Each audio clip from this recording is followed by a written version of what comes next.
thank you very much for coming to the show. I started my tour in September. Before that, I did some previews up and down the UK. I did a preview in a place called Preston. Are we aware of Preston?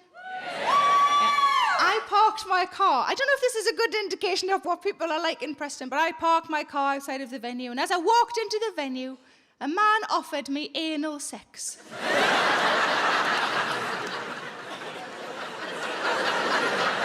So I was late.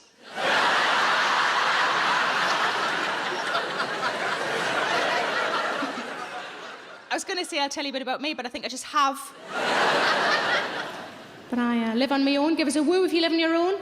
A few of you do. You might not know this if you live on your own. You can still have breakfast in bed. What I do if I fancy breakfast in bed, just before I go to bed, I put a Twix on the bedside cabinet. And then when I wake up the next day, as my eyes are focusing, I think, there's a fucking Twix just there. But sometimes there's just a wrapper.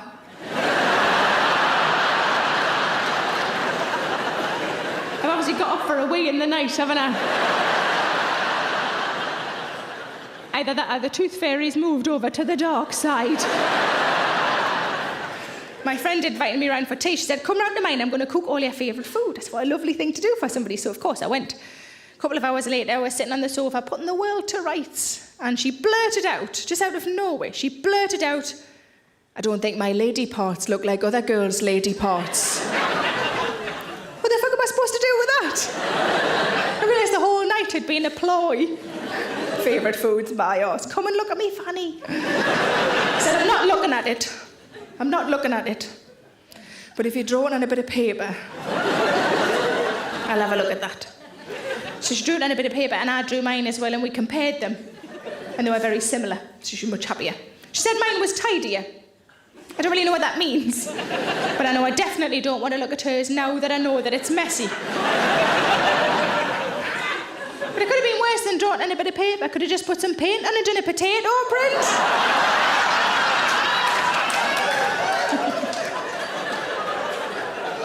Sometimes I wouldn't even need the paint.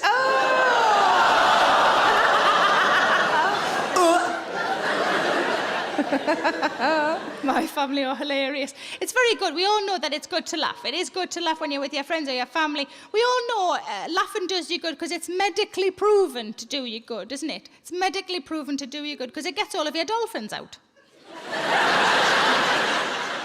And you don't want them cooped up, do you? No. It's just cruel.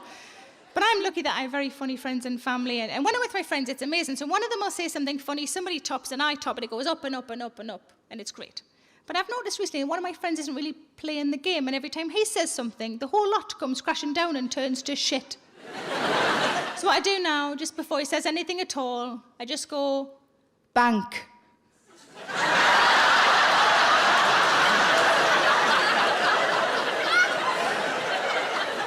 I've got a friend, actually she's not a friend, yeah, she's sort of a friend of a friend. I'm sure we all have these people, you know, you wouldn't invite her to your house, but you don't want her to die. Do you know what I mean? She's always got dirty nails, and I've got a big problem with dirty nails, unless she has a manual job, which she doesn't. She works in a fucking office.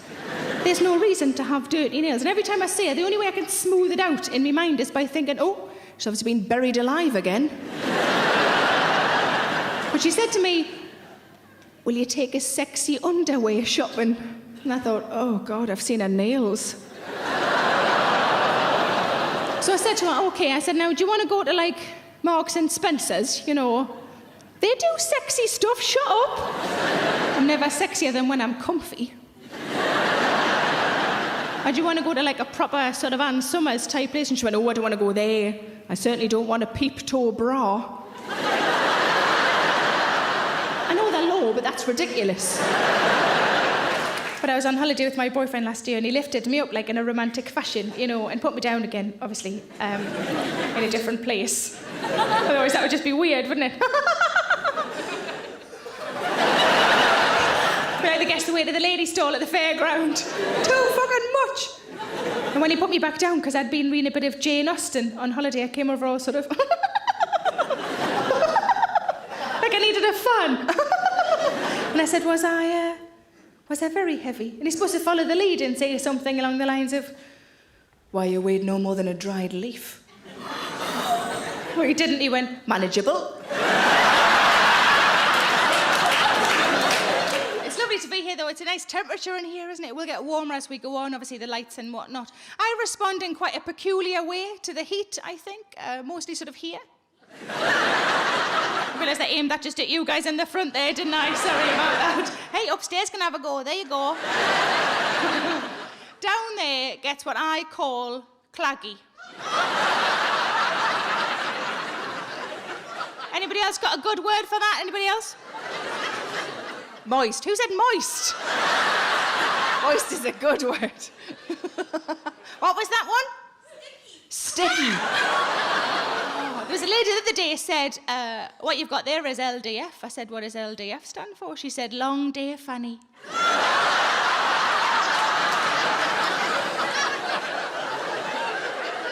When I said claggy and Preston, a man said, oh no, we call that ready.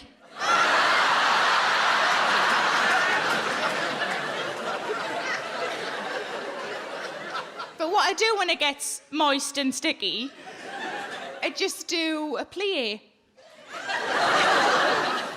I'm not a massive ballet dancer, but if I was a ballet dancer, I would clearly be a massive one. I just do that. You only get a couple of seconds relief because it mostly just slicks back together.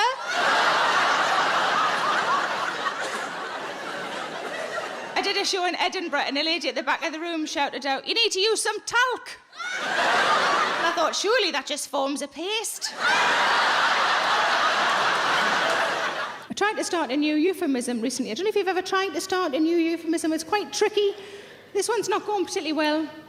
I'll tell you anyway. The euphemism is this. I see there's some leftover pie in the fridge. Which is a euphemism for cunnilingus. There was a few people are explaining cunnilingus to each other. I was trying to think of a mime that I could do, but the only one I could think of was this.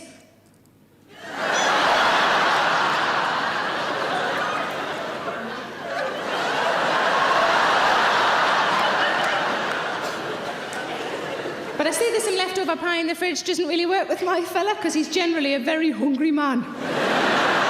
As soon as he realises that there's no actual pie in the fridge, a light goes out in his eyes. I did the show in Stockton, and there was a lady at the front said, I use that euphemism, and I thought, you bugger, it's spreading like wildfire. She said she's put her own sort of spin on it. She says, I see there's some leftover corned beef pie in the fridge. No. If I'm ever going to refer to me nunny as a foodstuff, it's not going to be corned beef. Probably something like Arctic roll. Cold to the touch with a bit of old cake round. I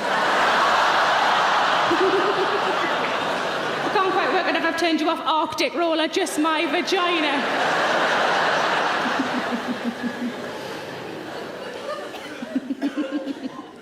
I do a lot of driving in this job. I don't find driving very relaxing.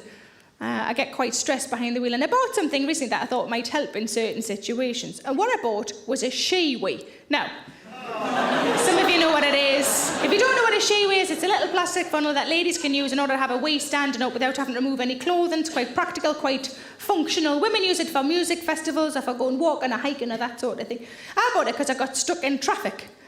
I wasn't just like at the lights for ages going, come on, fuck it, I'm just going to piss myself.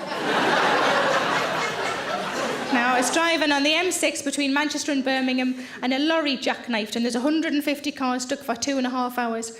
And all of the men were getting out of their cars, they all had a bit of a chat with each other, and then they stood in a big long line on the hard shoulder and had to wait, and I was really jealous.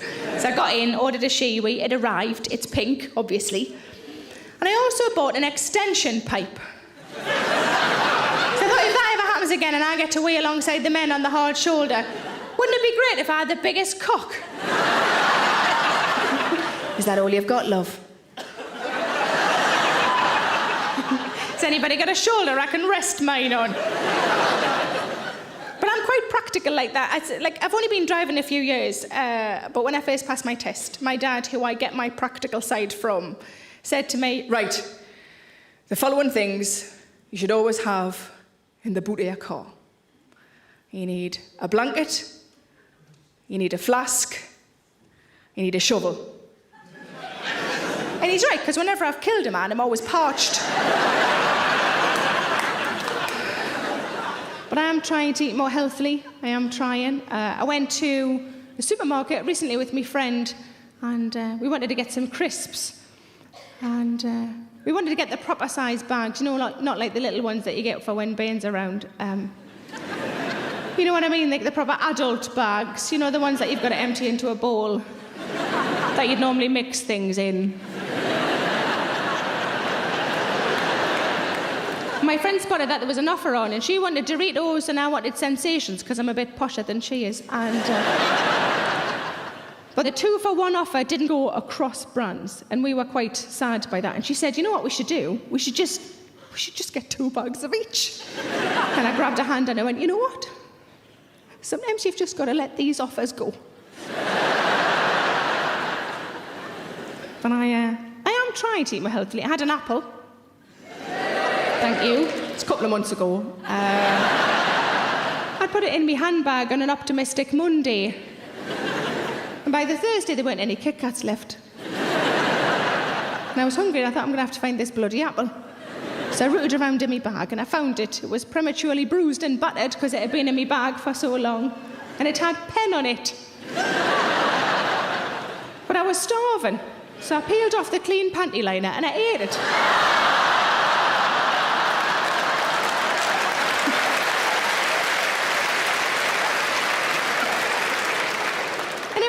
Who knew apples were all right? It reminded me of something I hadn't had for years that I really liked, and I was like, what does it remind me of? And I remembered it was toffee apples. But when I lived alone, I really liked it. I really liked living alone. But one of the things I love about living with somebody else again is I like the unpredictability of it. I like that every now and again a sentence will come out that I would never have said. The most recent one, out of nowhere, he just went, "Your shed's no good to have a wank in."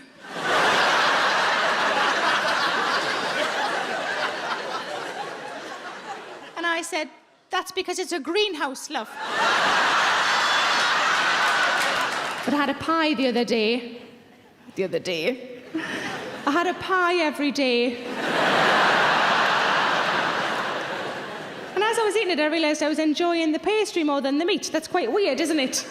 It's like somebody giving you a birthday card and you're keeping the envelope. It does make sex a lot easier, though, because if I'm horny and on my own, I just suck a condom. Oh, that's a bit too much for some of you, isn't it? But severed cock was champion, was it? Now I'm divorced, and when I got divorced, it came as quite a surprise to me. Surprise is probably the wrong word, isn't it? Shock's probably a better word. Surprise just sounds like he burst out of a big cake. It would have been better had he done that, because at least then there would have been fucking cake. Another thing I really fancied a little stool in the bathroom. That sounds really bad. That sounds bad, doesn't it sound bad? Like a table, I suppose. One of my luxuries is I like having a cup of tea when I'm in the bath, and I thought, wouldn't it be great to have a special place to put my cup of tea? And maybe I could also put a book or a magazine on there to read in the bath. How nice would that be? And then depending on where I position the table or the stool, I could maybe reach the book or magazine from the toilet. Now, not everybody will admit to this, but I will raise my hand and say that I like to read on the toilet. Give us a cheer, any men who like to read on the toilet? Yeah. Any women? Yeah. See, interesting, because one of my friends said to me, "You don't tell people you do that, do you?" I said, "Yeah." She said, "I don't think you should." I said, "Why not?" She said, "I don't know, I don't think it's very ladylike." I said, "Have you seen who you're talking to?" I said, "And anyway, I'm not sure what you mean, because as far as I'm aware, there's nothing ladylike about doing a shit." Picture the scene. I'm sitting down, my legs are apart, my elbows are resting on my knees. I might be sweating. If it's a hard one, I could have taken my top off.